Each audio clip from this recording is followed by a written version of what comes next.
আসসালামু আলাইকুম। আজকে আমি কটকটি বানিয়ে দেখাবো, গুড়ের কটকটি, একদম খাস্তা মচমচে। দেখো, এখানে আমি 200 গ্রাম ময়দা নিয়েছি, অল্প করে কালো জিরে আর একটু লবণ দিয়ে দিলাম স্বাদ মতো, সামান্য একটু চিনি দিয়ে দিব, দিয়ে ভালো করে মিক্স করে নিলাম। এবারে সাদা তেল 2 চামচ আর 1 চামচ পরিমাণ ঘি দিয়ে দেব। ঘিটা অপশনাল, আমরা চাইলে দিতে পারেন, আবার নাও দিতে পারেন। এইভাবে হাত দিয়ে ভালো করে মেখে নেব। মাখাটা যখন এরকমই হবে ভাববেন রেডি হয়ে গেছে। এবার অল্প অল্প করে পানি দিয়ে একটা শক্ত ডো বানিয়ে নেব।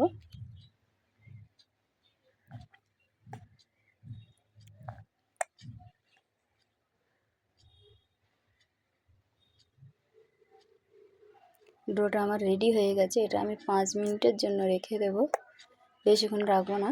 5 মিনিট পরে আমি দেখুন বড় করে একটা রুটির সাইজে বেলে নিয়েছি। রুটির থেকে একটু মোটা করে বেলতে হবে, আর সাইড দিয়ে এইভাবে সমান করে আমি কেটে নেব। 4 সাইড দিয়ে কেটে নিয়েছি, নিয়ে এবারে এইভাবে মোটাটা আপনাদের পছন্দ মতো সাইজ করে কেটে নেবে, সরু মোটা যেরকম পারেন। আর এখানে আমি একটু গুড় গলিয়ে নিয়েছি অল্প করে পানি দিয়ে। এবারে তেলটা হালকা গরম হয়ে গেলে ওর মধ্যে এইভাবে কটকটিগুলো ছেড়ে দেবো, দেখুন। আর এটা মিডিয়াম আঁচে ভাজতে হবে, যাতে ভিতর থেকে খাস্তা হয় একদমই।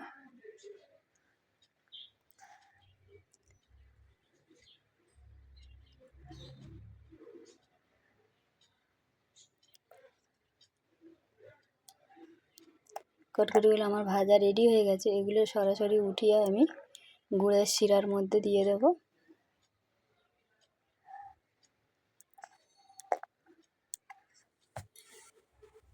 দিয়ে এইভাবে একটু উল্টে পাল্টে উঠিয়ে নেব সঙ্গে সঙ্গে। বাকিগুলো সেমভাবে আমি দিয়ে দিচ্ছি, দেখুন।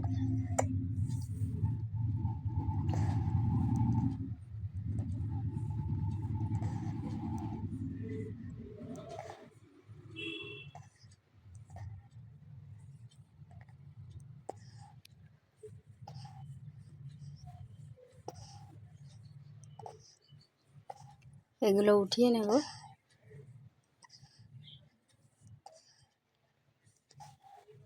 এভাবে একটা প্লেটের মধ্যে উঠিয়ে নিচ্ছি।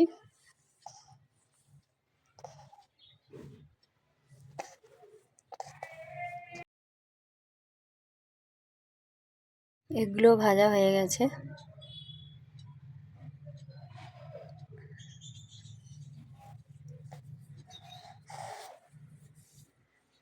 সবগুলো আমি তেলের মধ্যে তুলে নিয়েছি, নিয়ে গুড়ের মধ্যে একটু নাড়াচাড়া করে এইভাবে এগুলো তুলে নেব। গুড়ের মধ্যে রাখা যাবে না, তাহলে নরম হয়ে যেতে পারে। সঙ্গে সঙ্গে এইভাবে উঠিয়ে নেব। দেখুন কিছুক্ষণ পরে কত সুন্দর হয়েছে। আওয়াজ শুনে বুঝতে পারছেন নিশ্চয়ই কতটা সুন্দর হয়েছে। ভালো লাগলে একটা লাইক, শেয়ার, কমেন্ট করবেন।